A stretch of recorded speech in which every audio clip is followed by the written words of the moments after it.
Ako, mukhang may nasiraan. Ay, naku. Ay, kala ko sumemplang.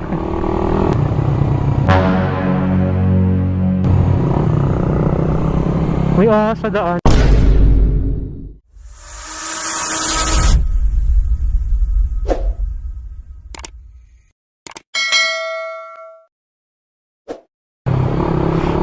Akyat kami Marilaki ngayon mga paps. Night ride. Halos parati kami pumupunta ng Marilaki mga paps ng gabi. Pero hindi ako nagvo-vlog kasi baka mamaya hindi rin maganda yung kuha. So tignan ko kung maganda yung kuha ng aking camera ngayong gabi mga paps.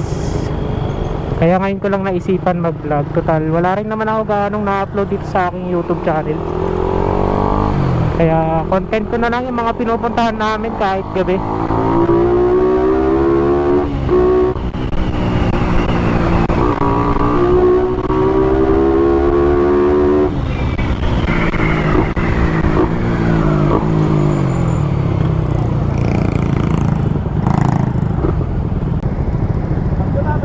Ha?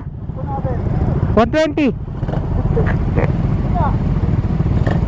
Sakto lang, may mga kasama eh.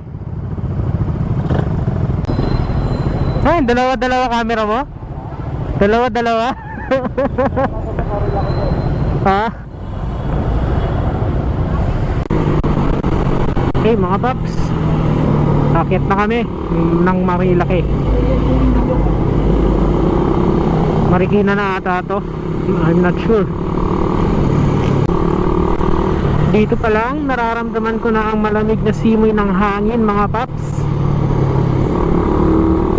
Paano na kaya pag nasa taas na kami? Naka-jacket na ako pero mukhang lalamigin pa rin ako ah. Parati kaming umaakyat sa Marilaki mga paps ng ng madaling araw. Mga alas 12, alas 2, ayan. Pagpatak ng mga alauna ng madaling araw sa Marilaki mga paps, diyan na nag-uumpisang kumakapal yung fog. At ang ganda niya tignan mga paps. Kaso hindi nga lang kayo makapagpatakbo ng maayos dahil pag minsan kasi umaabot sa zero visibility yung fog doon mga paps. Tapos yung lens mo nababasa. Yung fog doon parang may halong ambon. Pero ang ganda ng experience sa tuwing nagra-ride ng ganong oras mga paps. Malamig.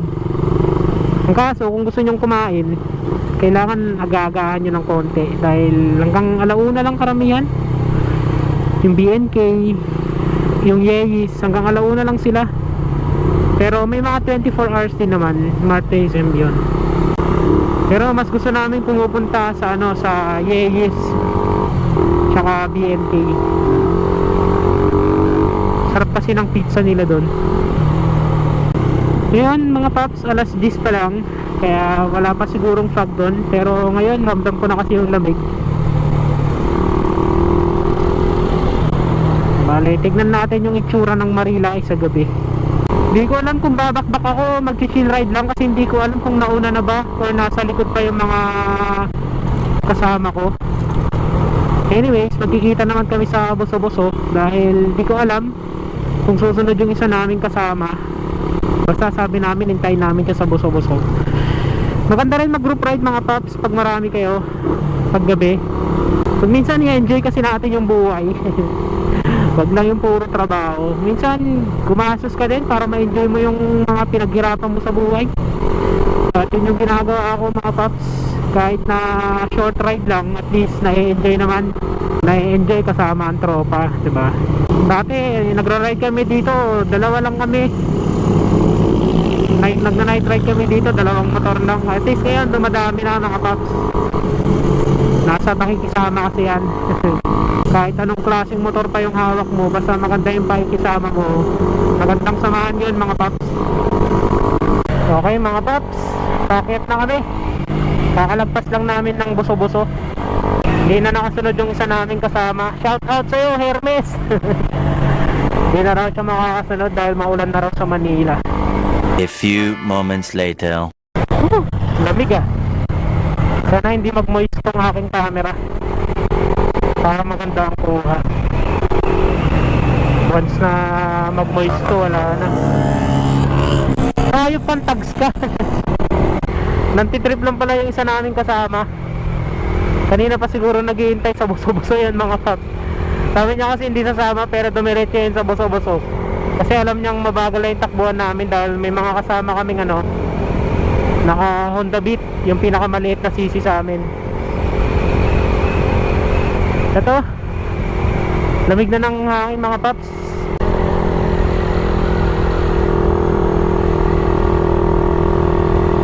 Diba? Mumurahin lang tong auxiliary lights ko pero nagtagal siya mga paps. Bili ko ata dito nun sa Quiapo pa. Nasa 200 lang ata or 300 plus. Tapos ako na rin yung nag-wirings. Tumagal naman. Taon na sa akin to mga paps. Nagtagal na ng taon tong aking ilaw na to. Ayan o, mga aso.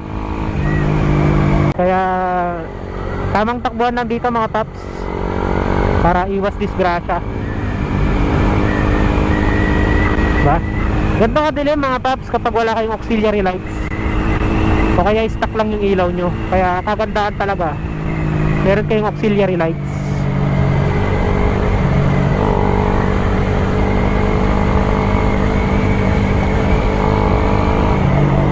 Baka mamaya hindi ko pala kasama yung mga sumusunod sa akin. Kasama ko ba itong mga to? Oo, kasama ko nga. Yan, puro scooter, puro stock ilaw ng mga kasama ko. Wala pa lang naka-auxiliary light sa kanila. Tayo na lang mauna.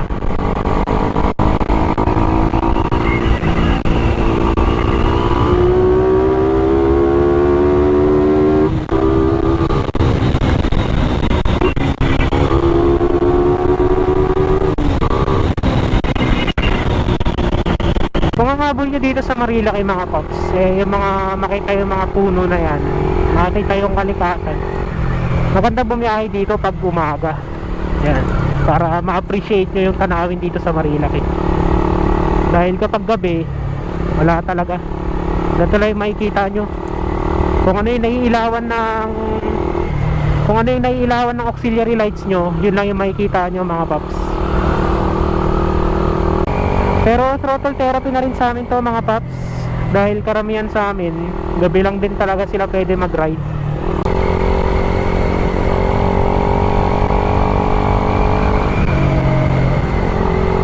Palo Alto.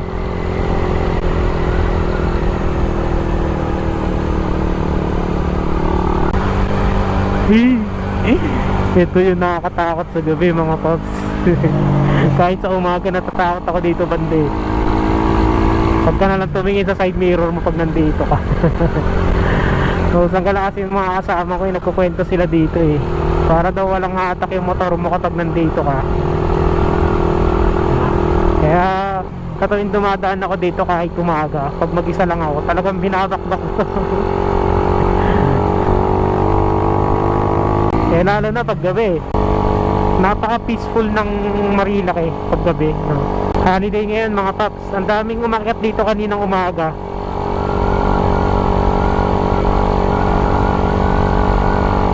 Ang daming umakyat dito kaninang umaga mga paps. At merong mga na-aksidente. Holiday kasi ngayon. Once na holiday tapos weekends, yan, daming naglalaro dito para lang magkaroon ng pitik sa mga kukurbadang daan. Halos walang mga street light dito. Buti na lang meron yung mga tent na yan, mga bahay no. Meron din kasi mga kabahayan dito. At yun lang yung mga makikita mong ilaw. Yung mga street light dito, ayan o, nakikita nyo parang mga ano na yan, maliliit na yan. Ayan, street light o. O, diba? Ayan lang. Walang kwenta yung street light na. Ayaw na pag madilim. Buti na lang medyo maliwanag yung kalangitan ngayon, kaya hindi siya gaanong madilim dahil siguro full moon. Ganito yung makikita nyo mga paps kapag stuck lang yung ilaw nyo. Magpapasalamat na lang kayo kung meron pa kayong mga kasalubong para mailawan yung daanan nyo. Lalo na kung may fog. Hindi ka talaga makakapagpatakbo ng maayos dito. Nilalamig na rin talaga. Oh, dilim, di ba? Ako, mukhang may nasiraan. Ay, naku. Ay, kala ko sumemplang. Uy, kumikidlat-kidlat ang kalangitan. Sana pag nasa Yeyes na kami, doon niya ibuhos yung ulan. Tapos pag pauwi na kami, okay na ulit.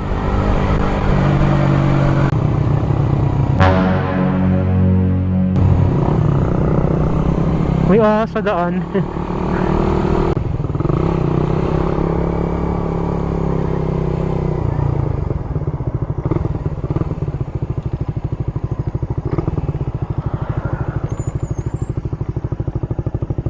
Ba't tuminto? Kamusta ang content? May ahas pa sa gitna ng kalsada. Ang kaso patay na. Nasagasaan eh. May mga ahas talaga dito mga paps. Kaya tignan nyo din kung iihi kayo sa gabi dito sa mga gilid-gilid. Tignan nyo yung dadaanan nyo. Ang haba ng ahas eh.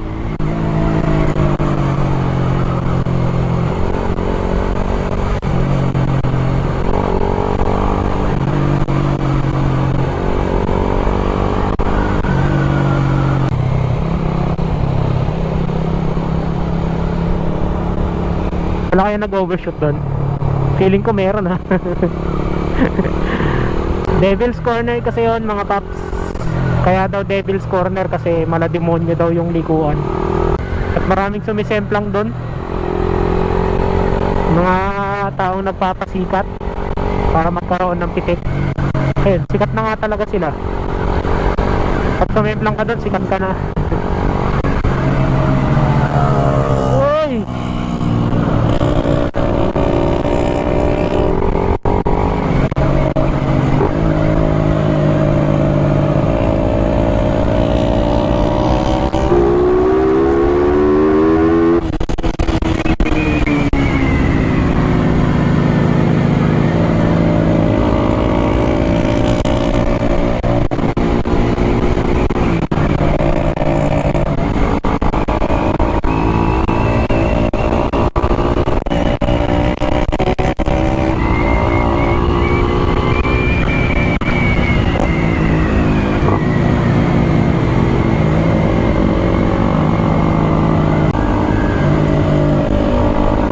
Ito naman ang Manukan mga paps.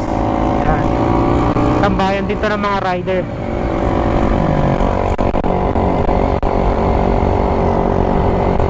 Ah, lamig!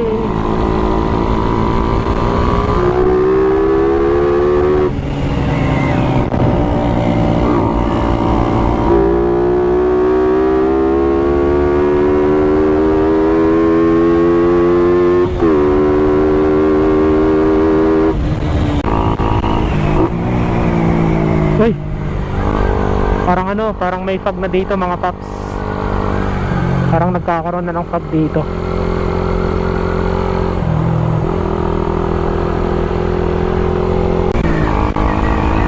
Uy, malamig.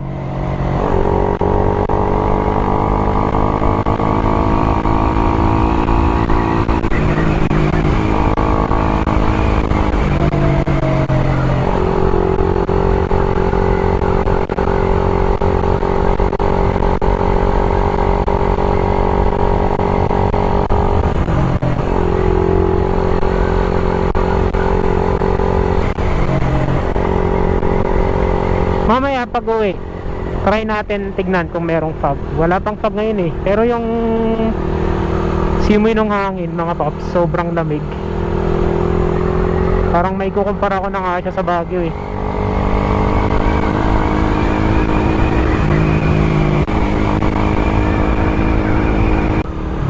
Ito mga paps, yung Martesan. Hindi ko alam kung paano bigkasin yan. 24 hours yan.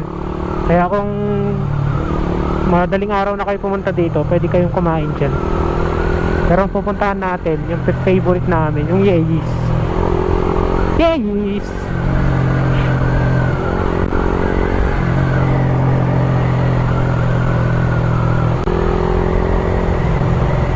BNK. Ito rin isa sa pinupuntahan mga paps, BNK. Pinupuntahan din ng mga riders. Malapit na tayo. Magkalapit lang yan mga paps, BNK tsaka Yeyis. First choice lang kasi talaga namin ang Yeyis. So, diba? Madilim. Maliwanag.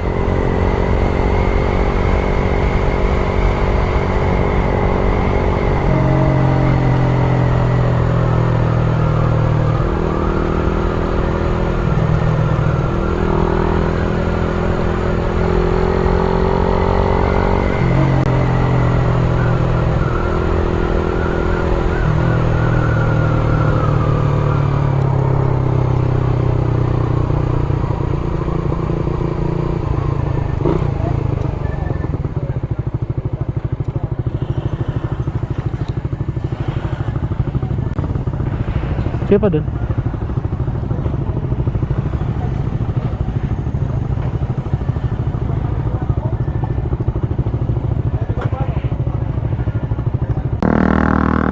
Okay, andito na tayo sa Yeyis mga paps. Yeyis.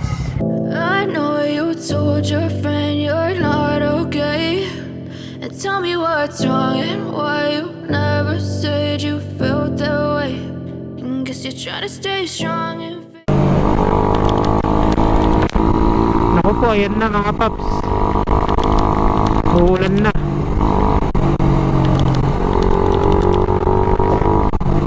Wait. Balik na ata kami ah.